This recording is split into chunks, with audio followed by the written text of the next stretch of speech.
Às 15 horas e 20 minutos, horário de Oslo, Noruega, uma grande explosão acontece junto aos prédios onde se situa o gabinete do primeiro-ministro da Noruega, danificando vários edifícios e provocando 8 mortos e muitos feridos.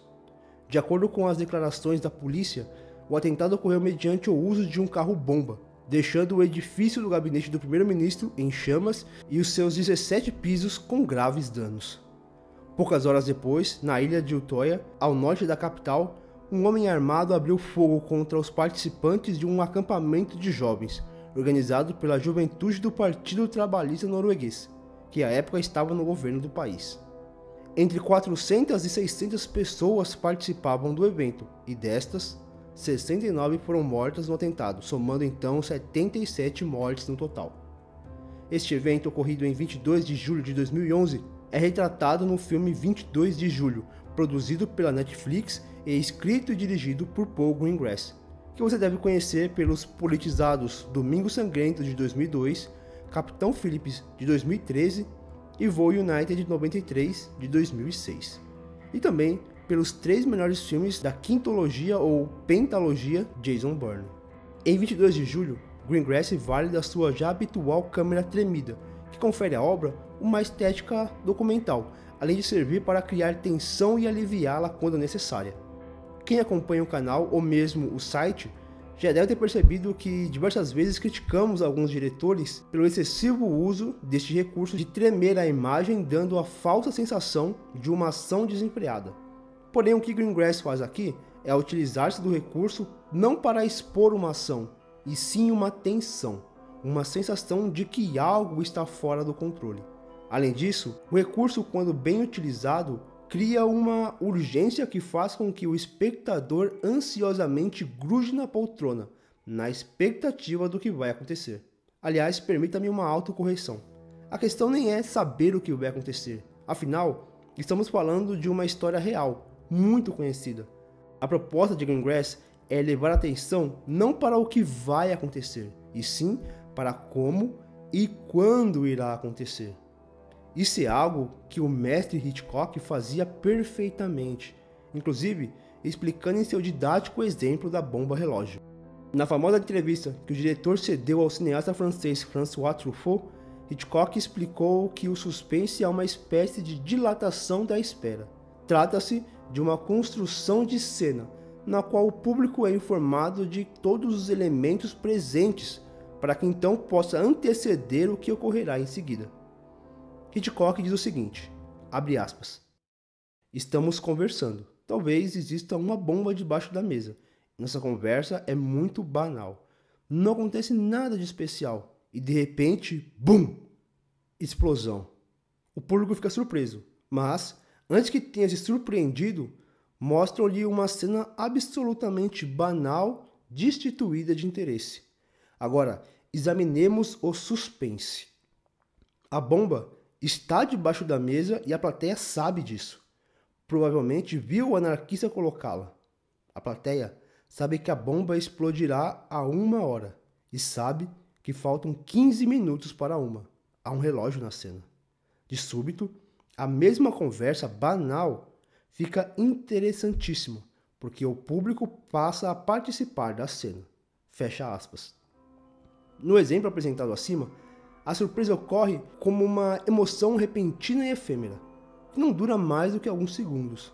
O suspense, porém, conecta o espectador à cadeira e o faz roer as unhas.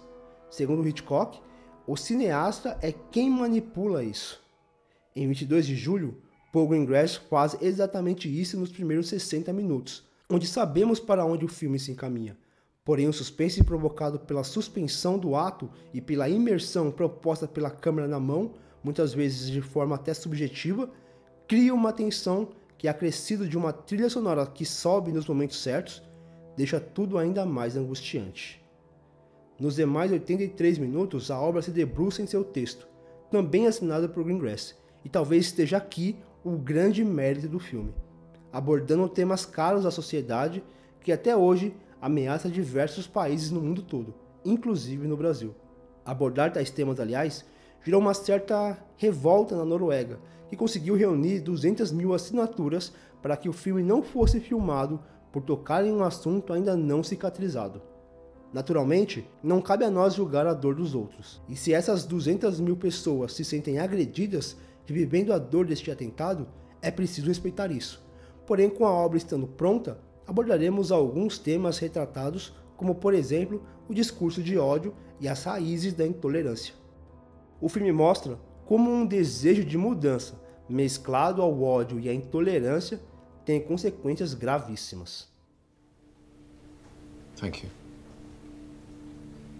We are all shocked.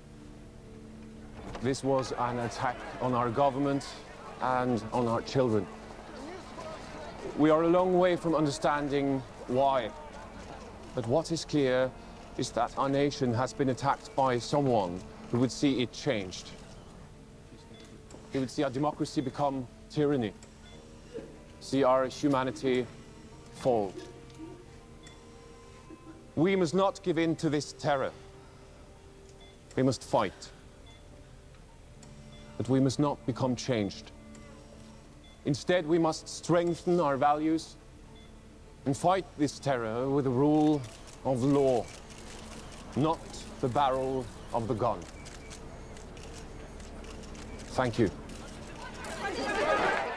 Na época, o autor do atentado tinha claros objetivos de eliminar, não só no sentido ideológico, mas no sentido literal, todos os marxistas, tidos para ele como inimigos que deveriam ser fuzilados e exterminados, junto com imigrantes, negros, homossexuais e islâmicos.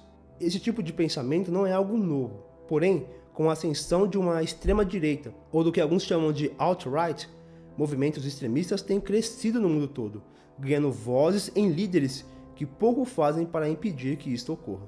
O que aconteceu em Charlottesville em 12 de agosto de 2017, quando os supremacistas brancos realizaram um ato chamado Unite the Right, algo como unir a direita, é um exemplo de um movimento que vem crescendo, chegando, por exemplo, ao Brasil, onde pessoas têm declarado abertamente seu ódio por nordestinos, negros e homossexuais. Muitos desses se vendo representados por uma liderança política, que entre diversos atos de intolerância, disse desejar metralhar um grupo de pessoas com ideologias opostas à dele.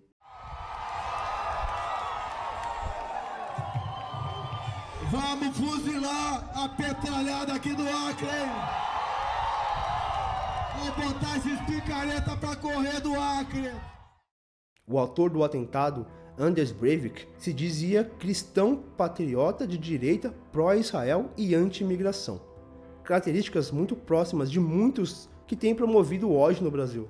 Assim como Anders, muitos desses alegam que é preciso mudar o que acontece no país, tirar as pessoas que hoje estão no poder, acabar com o que eles acreditam ser um marxismo cultural e enxergam como inimigos aqueles que pensam diferente, ainda que muitos desses estejam no mesmo espectro ideológico. Isso mostra que quando lidamos com qualquer assunto munidos de ódio, não existem ideologias, pensamento racional ou empatia. O que existe é uma cegueira raivosa e intolerante em reafirmar suas ideias sem nunca tentar ouvir o outro lado. Segundo o psicanalista, mestre em filosofia pela USP e doutor em psicologia clínica pela PUC São Paulo, Pedro de Santi, a intolerância advém de uma não aceitação de uma ideia diferente. De chamar atenção, talvez já tivesse no ano passado, mas acaba que está mais depurado para mim hoje, é a ideia de que a intolerância diz respeito a uma afirmação do eu. O que é bom é eu, o que não é bom é o outro. Então, intolerância parece muito a marca de alguém que se sinta muito inseguro. Inseguro porque está em Constituição, inseguro porque não está realmente seguro de suas posições. E em não estando seguro, precisa se afirmar com muita força e afirma-se com muita força, atribuindo assim o positivo e colocando no outro negativo. E assim eu funciono nas mídias sociais e no jornal. As notícias que dizem respeito a quem eu gosto, eu leio com esse vínculo. Se alguém fala mal de mim ou dos meus, é um inimigo. Ele não está me colocando uma crítica, algo para eu pensar. Ele é o inimigo que quer me destruir. O ministério do meu lado é sempre um bom ministério. O ministério da oposição é sempre um péssimo ministério. A gente frequentemente é primário assim. É a imposição do eu como única forma de impor uma verdade absoluta, diante de uma insegurança de que tal ideia não pode ser contestada. Anders Breivik realmente acreditava que suas razões eram nobres e que salvariam a Noruega. Seu discurso não era de alguém ingênuo que não sabia o que fazia. Hoje, quando vemos brasileiros ameaçando matar negros, LGBTs, nordestinos e fazendo isso de forma aberta, mostra que o que é retratado em 22 de julho não está tão distante de nós. Muitas vezes, basta ver a validação de suas intolerâncias para que atentados contra a vida humana ocorram.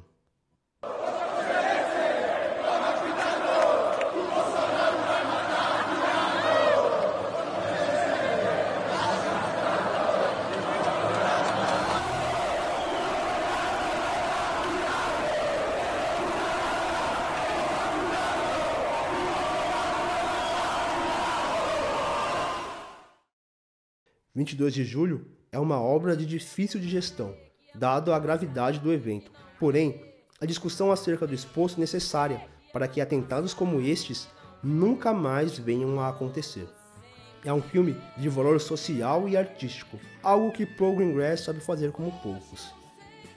Apesar deste vídeo não ter sido tão prazeroso de ser produzido, entendemos que é preciso falar sobre este assunto e abrir espaço para uma conversa civilizada e pacífica. A área de comentários está aberta para todos os que desejam deixar suas opiniões sobre este e outros assuntos. Lembrando que este e outros episódios podem ser ouvidos no Spotify, iTunes, Google Podcasts e todas as demais plataformas de podcasts. Não deixe de seguir-nos. Este vídeo fica por aqui. Todas as referências utilizadas neste episódio estarão na descrição.